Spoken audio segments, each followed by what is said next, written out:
If you have any questions for Coach Malone, go right ahead.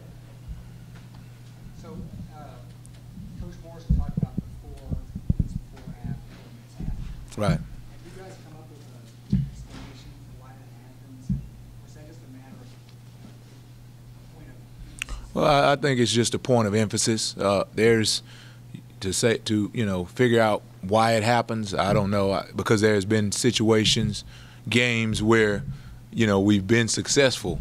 But I think it's definitely a point of emphasis. It's definitely something that our team and teams have to be mindful of, because of the fact that you don't want to be in a situation where you allow points or where you give them turnovers in those places in the game. The other points in the game are just as vital, but you definitely don't want to go into a halftime or come out of a halftime where you've made great adjustments and be able to give them plays. Sometimes you just feel like, what did I just talk about? So that's definitely been an emphasis point for us.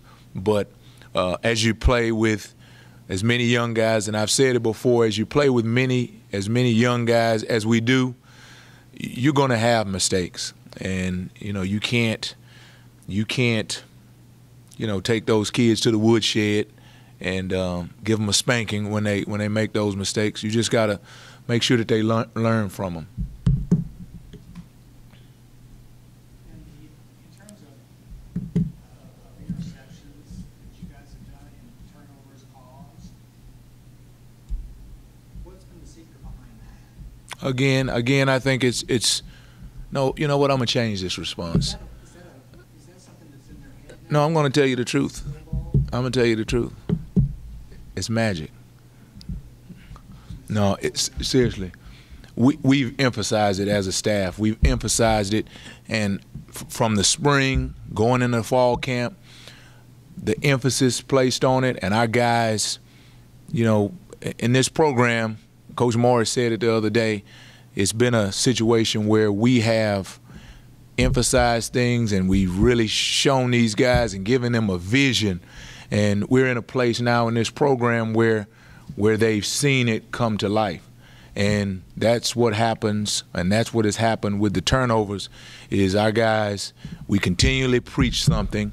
We talked to the defensive guys, to the defensive backs, about being aggressive, about being in position to make a play on the ball, and here they are. They're in a game, and they're in a place where they can make a play on the ball. They make a play on the ball, they get an interception. So now Coach finally knows what he's talking about. And so they do it again, and they do it again, and then there comes a point where they expect that they can do that, and it comes where their teammates rely on them to do it. And I remember a point in a game, the last game, where one of the offensive guys comes over to a defensive guy and says, okay, you guys got to get an interception. This is what you do. You got to get an interception.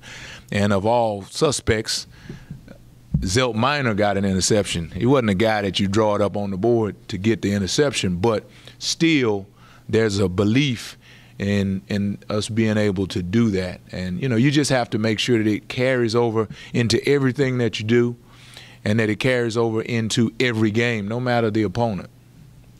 It's like that's what was lacking last year, because obviously you Well, were stressing it last year. Well, I think last year,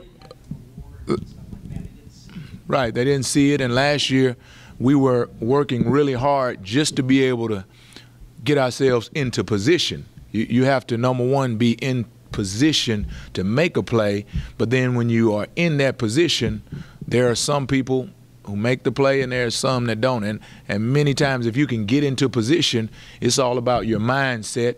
It's all about the training that you have to give you the confidence to be able to attack the ball in the air. The one play, I go back to it, the one play that Jordan Wyatt lost on in the end zone, the post route, well, I'll tell you what, the guy from South Florida, receivers from South Florida, did a great job of hanging on to that ball because Jordan made a great play on the ball in the air. And defensive backs all the time, even in the NFL, are in position on that route, on that play, but they don't make a play on the ball. They tackle him, or they push him down or whatever, but they don't make a play on the ball in the air. So to see him, even on that play, where there's a touchdown scored, he made a play on the ball, and the receiver made a play as well as far as hanging on to that ball. So that's the emphasis, and it's just happening, or it just happened really early to pay off, to give these guys the confidence to take it to another level, to expect to be able to make the plays. Anything else? Well, just it's kind of along the same lines, but just the defense overall in terms of, like if you look at South Florida, yards you allow, I mean, other teams that have played them would feel for that to allow that kind of yardage. Is that a tough thing to balance when you're like you do this the last game? Well, you look at the yards and those things and the turnovers and what we strive for, and I think this is the way that you do it. What we strive for is our best game. No matter the opponent, no matter the yards, you go all the way back to the Houston games, and our guys are still receiving pats on the back for that game. But we understand that was not our best game. And that's what we strive for. We strive for playing our best game. South Florida, yeah, we held, well, 2 years ago we played Houston and we held Greg Ward to his lowest output, but we didn't win the game, So we look for our best game, for our best performance. We look, as coaches, we look for perfection, and that's just the way it is. Our guys, I don't think at any time since that South Florida game there's been any relief, because they knew they held them to the lowest output. But you can build off that, because we say that, if we don't give them other plays, if we're disciplined with our eyes on other plays, then what could have been the outcome? So because of that, coaches like me, we have jobs, because it's not perfect, but that's what we strive for. Navy is not as typically as explosive as most of the teams, or most of the teams certainly that we've struggled against this year. Are you able to be more aggressive with your defense? Well, they're going to make mistakes, but mistakes might not hurt us as quickly as they do against some of these other teams? Well, the thing is that when you study Navy, and we've studied them, they continually advance their offense. They are now in a place where they're throwing the ball a little bit better. And when you take risk, because, when you look at their formation, when you look at their offensive sets, many of the times that you watch them, it's balanced. When you talk about pressure and when you talk about attacking, you're going to overload one side or another. So when the offense is balanced and you say you're going to overload, well, if you overload the left side, for example, you're going to be really outmanned to the right side. If they run it to the right, you have serious issues. So that's what holds defenses back from pressuring them, is because you're guessing. Now what you try to do is you try to move your front. You try to move your front, and then you balance your second level of defense with that.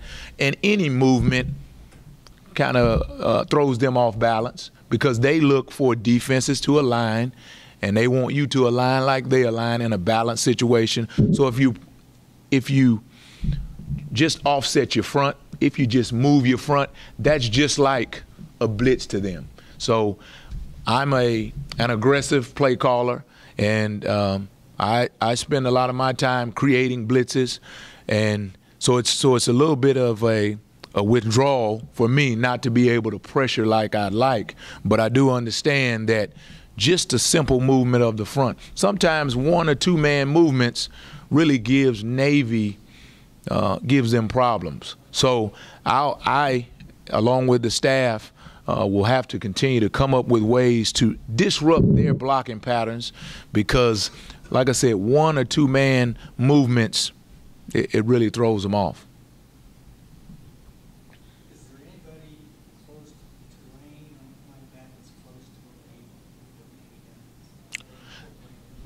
Tulane is very close.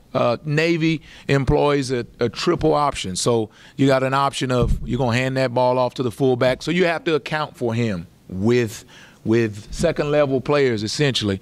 Then you got the quarterback who can keep it. And last year, Keenan Reynolds was a very explosive player.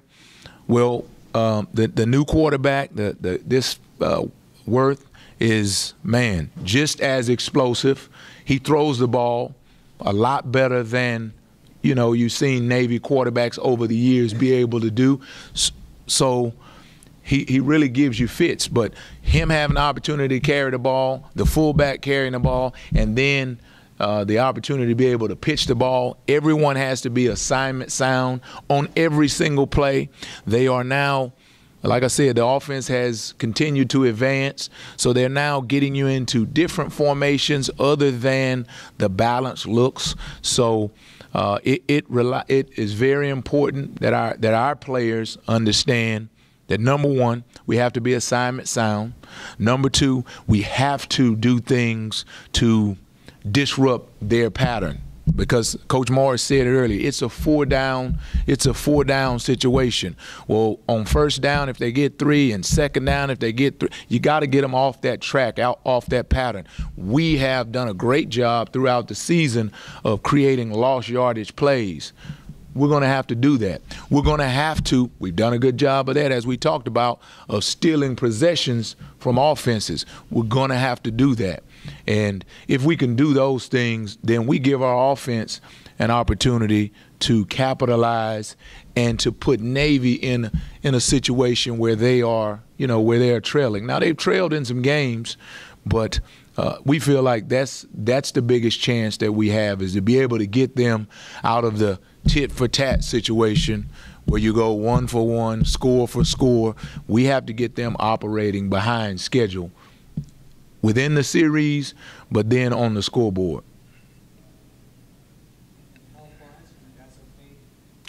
Listen, we have, Coach Morris has said it, we got one more. Where's that band? One more, right? So when you got one more, our players, this is important to them. And some guys may be out there on crutches, but they'll be out there.